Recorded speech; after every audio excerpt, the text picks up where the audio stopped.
And this is the Coins Cashflow Conversation Podcast. I am your host, Dakota Grady, sponsored by Upstate Essential Solutions. If you need help with accounting and taxes for your business, contact me today at dakotagrady.com.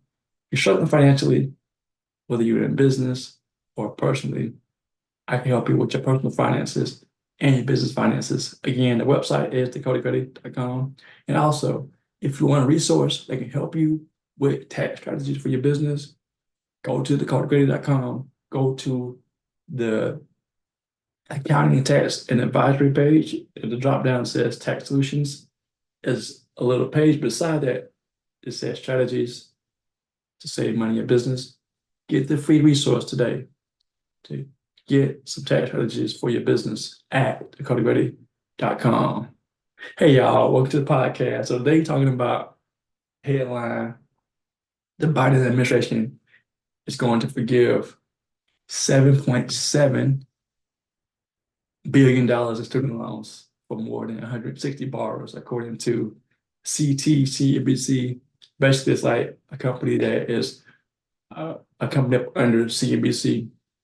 So let's break this down. All right. So the Biden administration has been giving debt for millions of Americans who are burdened by student loan debt. And total amount that has been forgiven so far is, according to this article, totaling $167 billion of aid has been given so far.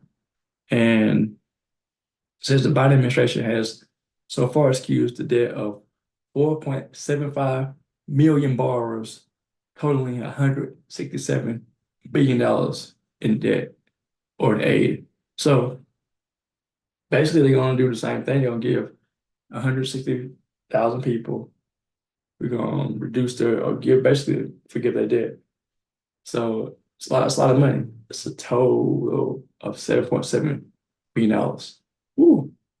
So basically, let's unpack that. According to the Department of Education, they're going to basically implement this on July 1st of 2024 of this year. So it shows there that the U.S. Department of Education released final regulations on its new income-driven repayment plan, or IDR, which will provide student loan borrowers with the most effective or most affordable repayment plan ever.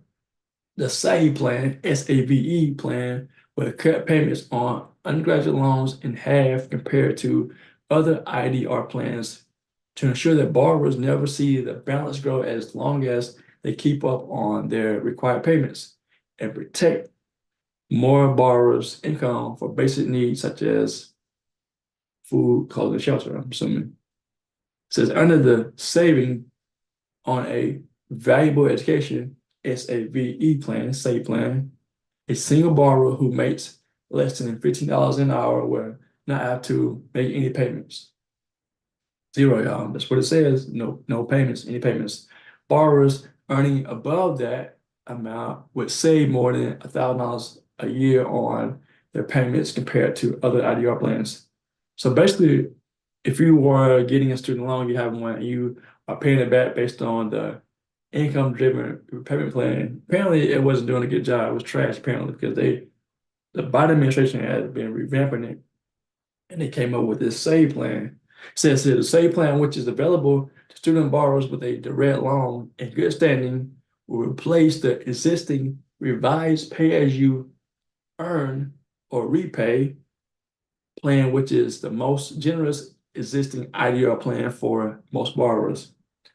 Borrowers who are already on the repay plan will be automatically enrolled in the SAVE plan and see their payments automatically adjust with no action on their part. While the department makes this transition, borrowers may see the names repay and SAVE used interchangeably. Borrowers can sign up for the save/repay plan today by visiting studenta.gov/IDR. So basically, you can sign up for this new plan, payment plan. And apparently, if you make less than $15 an hour, then you won't have to pay your student loan back, apparently.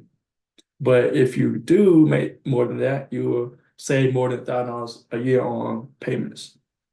And then it also gives some other information about the actual interest as well. See if I can scroll down here so I can find that part. Yes, the department will stop charging any monthly interest not covered by the borrower's payment on the save plan. As a result, borrowers who pay what they owe on this plan will no longer see their plans grow due to unpaid interest. We estimate that 70% of borrowers who were on the IDR plan before payment pause would stand to benefit from this change. So basically, they're going to stop charging interest if you're in good standing, apparently. And this is major. I mean, people are going to get their debt forgiven with this new save plan, and it's getting major. But I guess the thing is for me, yes, debt is going to be forgiven, but what is this teaching the borrowers who borrow money? Well, some people may have gone into debt, go to school, get an education because they weren't able to afford it. Student loans have been an option for people to borrow money, right? To go to school to improve their lives, get more opportunities, get a better job, or create a business, or get a skill so they can make more income, right? Well, if people are having a debt forgiven, what are they teaching them about debt? Great question. Well, it may be training people to really rely on the government for change in their life, opposed to them actually changing their own lives. There's actually the program talking about if you work for 10 years, I believe. It's called the Public Service Loan Forgiveness Program, which is part of the debt forgiveness as well. It says that the PSLF, which is the Public Service Loan Forgiveness Plan Program, forgive the remaining balance on your direct loan, which I mentioned to you earlier, after you've made the equivalent of 120 qualifying monthly payments while working full-time for a qualifying employer. So if you're making 120 payments, if you're doing 12 payments in a year, once a month, right? And you're working for a qualified employer, one that qualifies you to get this qualified for a forgiveness while working full-time there, you'll have your debt forgiven. But think about it. 12 times, one time is 12 months, right? Paying the money, payment every month for a year. Do that time 10 years, that's 120 payments. How likely are you going to stay on that job? Some people change jobs every 2 years. It depends on if they moving jobs or moving, say they may move to a different state, and an employee may not be there who is qualified employer. What do you do then? Do you always stay with that job? You may hate your job and you hate what you're doing. Do you stick it out 10 years to have your debt forgiven while paying maybe the minimum payment on your student loan so that you can qualify for this PSLF forgiveness? Or do you say, I'm going to work somewhere that I really love to do, make money doing it, and then pay my loan off quicker than 10 years, opposed to waiting, doing something I hate to do just to get student loan forgiveness? I'm not saying you're doing that, but that may be likely that some people may be in a situation where they want to get that debt forgiven because they have accumulated a lot of student loan debt, but they don't have the income from their job to pay it off because they're married, they got a mortgage, they have car payments, they have children, they have daycare, they have all these expenses, and a student loan to repay. And the money they make in their job or jobs, because they may have multiple more jobs, to pay the loans, pay the bills, may not be enough to cover that student loan. So they stick out the job that they may hate for 5 years, and then at the 5 year point, they say, am I going to continue to stay here another 5 years to get this debt repaid? And my life is getting sucked out of me, right? Just so I can have that debt forgiveness. What do you do then? Do you stay in the job for the forgiveness? Or do you move on and get more income to pay off the debt? Well, it doesn't matter now because if you're within 160, one of those 160 people who is going to have that debt forgiven, then they're good, right? It doesn't matter. You- You're good. But if you aren't in that number, or if you haven't had your debt forgiven, are you still going to wait for the government to offer additional forgiveness, or are you going to do something different and work your plan, or create a plan, or find a plan to help you pay off your debt? That's the question I'm proposing for you today. When I went to school, I got aid, Pell Grants, but I also worked. I had a low income background, so I got grants, right? I didn't go into debt. Again, I got grants and I worked. I worked in high school, I worked in college. Each time I went to college to get my degree, I worked part-time and even full-time to get money to pay for things I needed while I was going to school and getting Pell Grants too, getting grants from the government for going to school to get an education. Some people may not be have been fortunate as me. I guess it's fortunate or misfortunate because being low income isn't fortunate. It's just what I was born into. But use the lemons to make lemonade though. Use that opportunity to get grants for education. But what if you didn't have the opportunity? What if you went into debt? What are you going to do? Are you going to continue to borrow money even if you had the debt forgiven? Are you going to continue to use debt? Or are you going to use that as a lesson not to continue to borrow money? Ooh. Because what if you go accumulate more debt and you are waiting on the government to forgive that student loan debt? You'll go get debt for, say, a master's degree, or maybe a bachelor's degree, or maybe even a doctorate degree, maybe some kind of associate degree. Whatever, are you going to continue to use debt and then rely on the government to bail you out? Or are you going to go have a plan of action to work, to save money, to get get the education, or you're going to get a loan and then pay it off yourself instead of relying on the government? Because had the government not had this program in place, millions of people would still be struggling. But the question I also want to ask is, when the people have their debt forgiven, what are they going to do with the extra money they will have been paying on that student loan debt?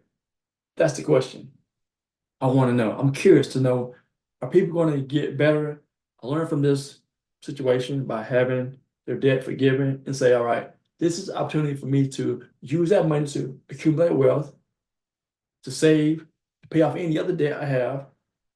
Because by them forgiving my debt, it teaches me, oh, I don't have a debt payment to pay to someone for 10, 20, 30 years of my life.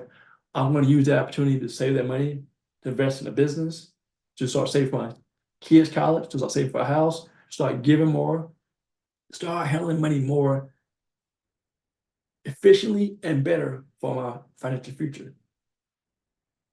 So I want to bring this to you all because I think this is important for us to understand that, yes, the government is offering this forgiveness, but what are we doing with the forgiveness?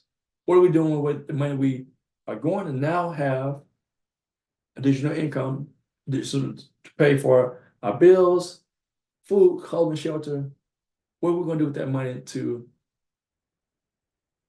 that we've been given? Because it's been forgiven for those who are going to get their debt forgiven or have had their debt forgiven by the government. What do you do now? What next? What now? I want to encourage you, if you don't know what the next steps are, I encourage you to contact me today, Dakota Grady, to help you get on the plan with your money. Get a copy of my book, Broke, because America, we're still broke as a country, financially that is. We're borrowing more money, a lot of money, and we're still relying on debt.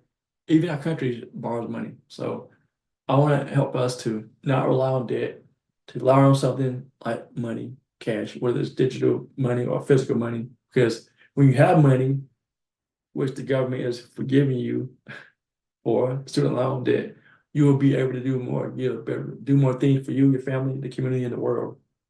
So I want to challenge you. Do something different. DS did, as someone said. Amy Porterfield, that is. Do something different. And that different thing I want to challenge you is to stop borrowing money so that you won't be in a predicament where you have to wait for the government to offer a forgiveness for something that you went into, something that you decided to do intentionally or unintentionally, whether you didn't have an option that you wanted to partake in, say just such as working, you took a loan out, your parents took a loan out for you to go to school. Some people like borrow money, some people don't like borrow money, but the whole thing is borrowing money is a burden for you and your family. You know it. And I want to encourage you to stop borrowing money. Think about money differently, meaning use cash, and also think about debt differently. Stay away from it. If at all possible, stay away from debt. And if you have a debt, pay it off. Get a plan, pay it off, whether it be student loans, house, car, boat, motorcycle, whatever debt you have, credit cards, medical debt, pay it off and live a life of freedom that you deserve. So the website again is dakotagrady.com. I want to bring you all information about this. You can find out the source on CNBC and CNBCConnecticut.com as the source I'm using here today. And also I'm using the source from the Department of Education as well. But find out more about it for yourself. But I want to tell you about the debt repayment that the government is going to implement for 160,000 Americans for $7.7 billion. And I hope this is alarming to you, but also inspirational for those who are going to get that debt forgiven, but also learn from the mistake of borrowing money. Contact me today at dakotagrady.com if you need help with personal finances, accounting, and taxes, and get the free resource for tax strategies for your business. Again, the website is dakotagrady.com. This is a Coins Cashflow Conversation podcast. Thank y'all for joining us.